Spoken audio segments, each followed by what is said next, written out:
Hello students, चलिए start करते हैं एक्सरसाइज 8.1 का क्वेश्चन नंबर 8 देखते हैं क्या है। A B C D is a rectangle in which diagonal A C bisect angle A as well as angle C. यहाँ पे क्या कहा है, ए बी सी डी क्या है, एक रेक्टेंगल है और उसके बाद जो हमारा ए सी डायगोनल है वो एंगल ए और एंगल सी को क्या करता है, बाइसेक्ट करता है। मीन्स ये एंगल इसके इक्वल गिवन है और ये एंगल हमारा इसके इक्वल गिवन है। यही मतलब हुआ हमारा बाइसेक्टर का। इसकी हेल्प से हमने शो दैट हमने प्रूव करना है कि A B C D is a square. तो क्या ए बी सी डी हमारा एक स्क्वायर हो सकता है? ठीक है, ये प्रूव करना है। नेक्स्ट हमने क्या प्रूव करना है कि जब डायगोनल बी डी है, ये बी डी, ये एंगल बी और एंगल डी को क्या करता है, बाइसेक्ट करता है।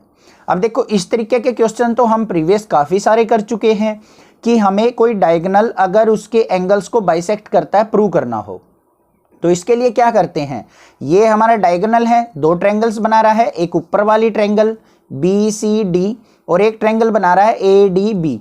इन दोनों को अगर कॉन्ग्रुएंट कर दूंगा तो सीपीसीटी से ये एंगल इक्वल, ये एंगल इक्वल तो हो जाएगा। सेकंड पार्ट तो फर्स्ट पार्ट में हमने ए बी सी डी को स्क्वायर प्रूव करना है।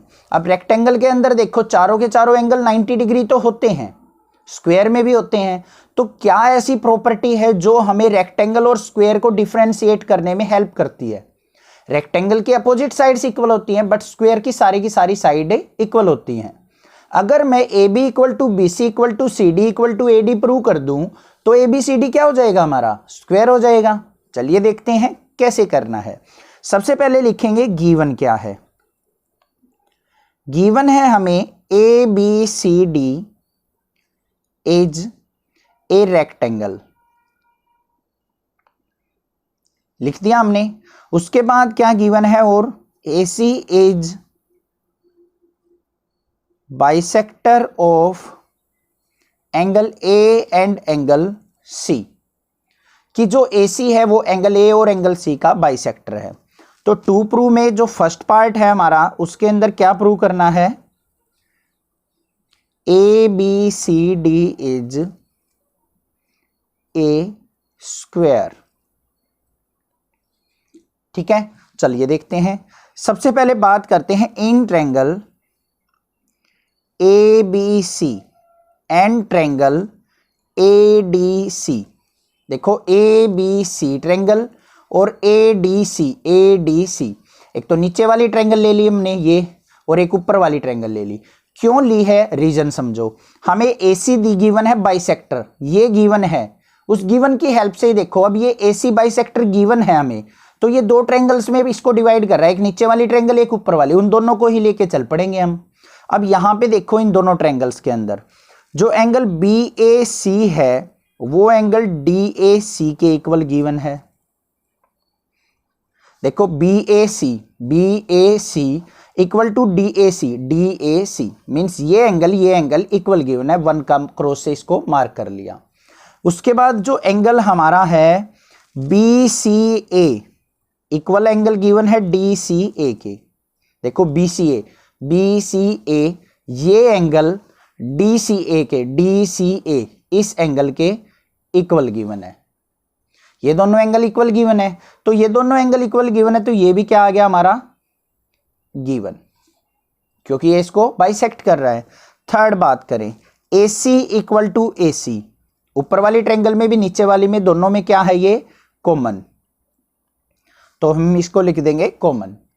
तो यहां पे जो हमारी दोनों ट्रायंगल्स हो जाती हैं, so triangle A B C congruent हो जाएगी हमारी ट्रायंगल ए डी सी के। दोनों ट्रायंगल्स हमने कॉन्ग्रुएंट प्रूव कर ली, तो यहां पे किससे, एंगल साइड एंगल से। रीजन जरूर लिख दें देख के कि हमारे दो एंगल एक साइड इक्वल है, तो एंगल साइड एंगल से ये कॉन्ग्रुएंट हो गई।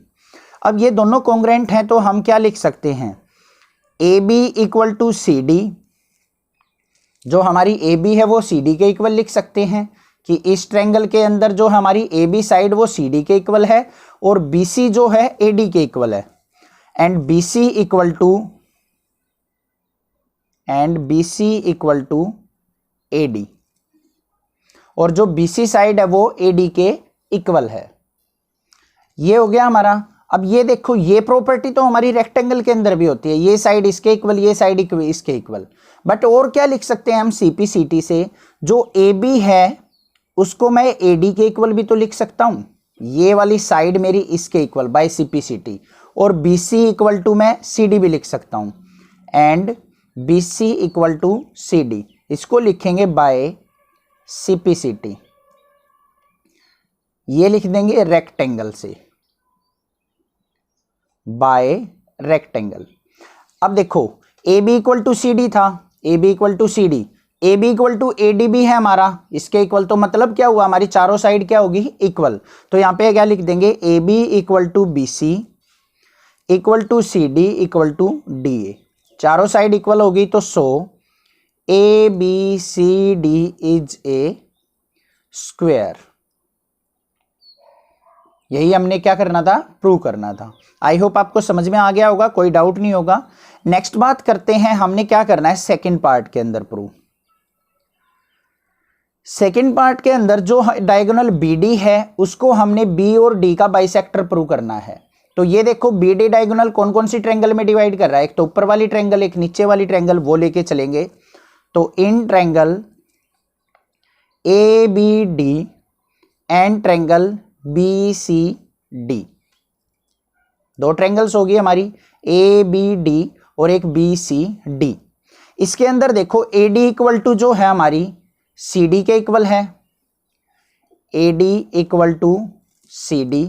अभी हमने स्क्वायर प्रूव किया है, तो यहां पे क्या लिख देंगे, side of square.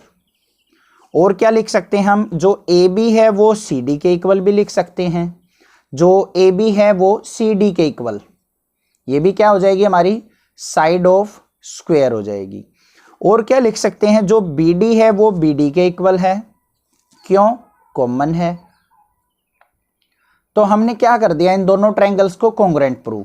So triangle A B D congruent आ गई हमारी ट्रायंगल बी सी डी के। अब ये दोनों ट्रायंगल्स कॉन्ग्रुएंट हैं तीनों साइड से, तो by side side side congruency से। अब ये दोनों ट्रायंगल्स कॉन्ग्रुएंट हैं, तो सीपीसीटी से इनके कोरस्पॉन्डिंग एंगल भी क्या होंगे, इक्वल। तो यहां पे क्या आ जाएगा, hence angle A B D, ये वाला एंगल इस एंगल के इक्वल, कौन सा, सी बी डी के equal to angle C B D. और क्या लिख देंगे, ये वाला एंगल इसके इक्वल लिख देंगे बाय सीपीसीटी से, angle A D B equal to angle B D C by CPCT. अब ये एंगल इसके इक्वल प्रूव कर दिया, ये इसके इक्वल प्रूव कर दिया, तो इसका मतलब बी डी क्या होगी, बी और डी की बाइसेक्टर। तो यहां पे रीजन लिखा जाएगा हमारा, so B D is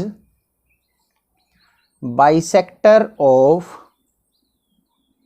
angle B and angle D, hence prove. I hope आपको समझ में आ गया होगा। इस तरीके के क्वेश्चन तो हम पीछे बहुत सारे कर चुके हैं। तो आपको, अगर मैं आपको सजेस्ट करता हूं, अगर आप बीच में से कोई थ्योरम आके पिक करके उठा के अगर आप सोल्व करते हैं ना, तो आपको डाउट आ सकते हैं। थ्योरम्स को ना चैप्टर 6, 7, 8, 9, 10 ऐसे रेगुलर वे से सोल्व कीजिए। देन आप चैप्टर के अंदर भी जैसे 8.1 कर रहे हैं, तो क्वेश्चन नंबर 1, 2, 3, 4, 5 इस तरीके से रेगुलर वे से कीजिए, क्योंकि आपस में सारे के सारे क्वेश्चन एक दूसरे से कनेक्टेड होते हैं। आप बीच में से क्वेश्चन पिक करेंगे तो आपको पीछे वाले क्वेश्चन के डाउट क्लियर नहीं होंगे, तो आप उनके अंदर भी डाउट में रह जाएंगे। तो मेरी ये सजेशन है, एक रेगुलर पैटर्न से आप थ्योरम्स कीजिए, तभी आप थ्योरम कर पाएंगे।